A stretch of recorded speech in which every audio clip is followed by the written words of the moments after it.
cred, nu vine să cred. Cum dracu se aude de tare. Ia zi, Costin, ce facem astăzi?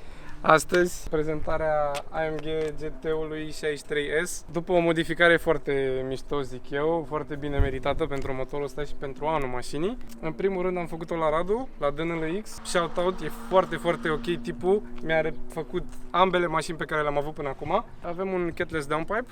Mașina sună, n-are nicio treabă cu mașina inițială. Îmi place foarte, foarte mult și se aude foarte, foarte tare. O să vă las și eu niște clipuri cu cum suna mașina înainte de modificarea asta și după.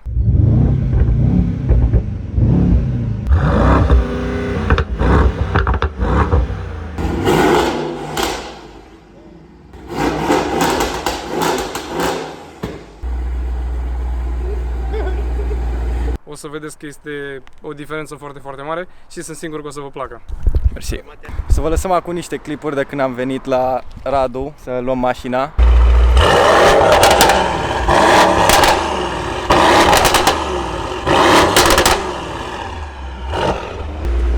Vă spărați, cu ce vă ocupați? Fac ghereuri, fac alea, nu vezi, catalizatoare de-astea? Catalizatoare, DPF-uri, MPF-uri. Te încălzează. Mamă, ce tare face!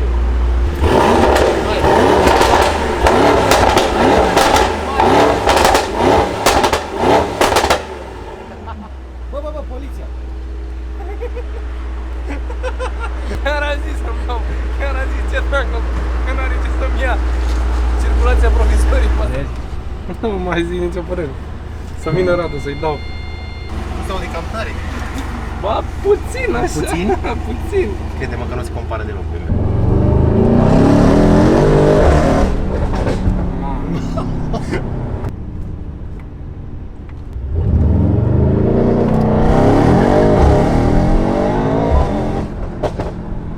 Tu ai văzut că mi-a fugit de spate? Știu, fuge până la a treia. Un pic cam puțin, măi.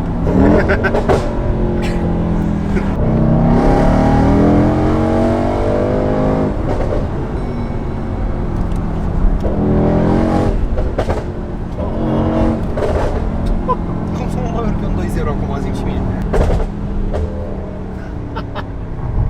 Băi, nu înțeleg cum Da, faci merge așa. super tare până la 60 la oră. Din capul meu.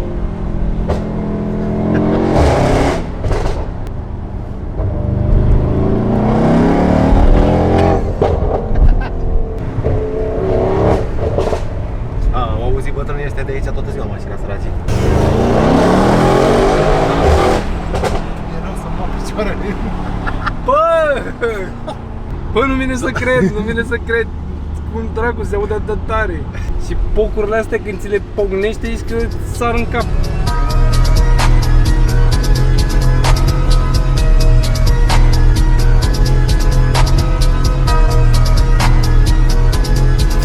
Dacă vă întrebați ce e cu GLA, nu? 45S.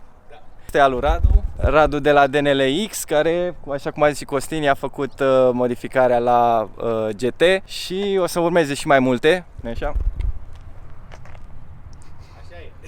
Așa e.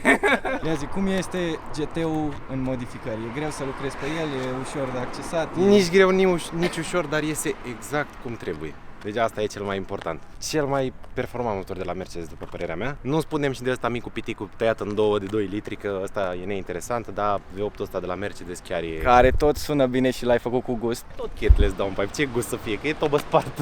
Contează foarte mult motorizarea în primul rând. Motorizarea, mai ales și anul 2022, pentru că am putut să-i facem softul. N-a fost calculator chiar atât de blocat cum e la astea noi de 2023. E perfect. A ieșit exact cum ne-am dorit.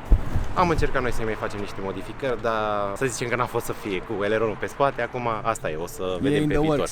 Da, încă e in the works. Dacă vreți să vedeți și mai multe cu mașina lui Costin, care Costin face parte și el din MBC Garage, suntem toți aici împreună. Lăsați un like și este primul vlog, trebuie să vedem cum o să iasă, cum vă place și a mea.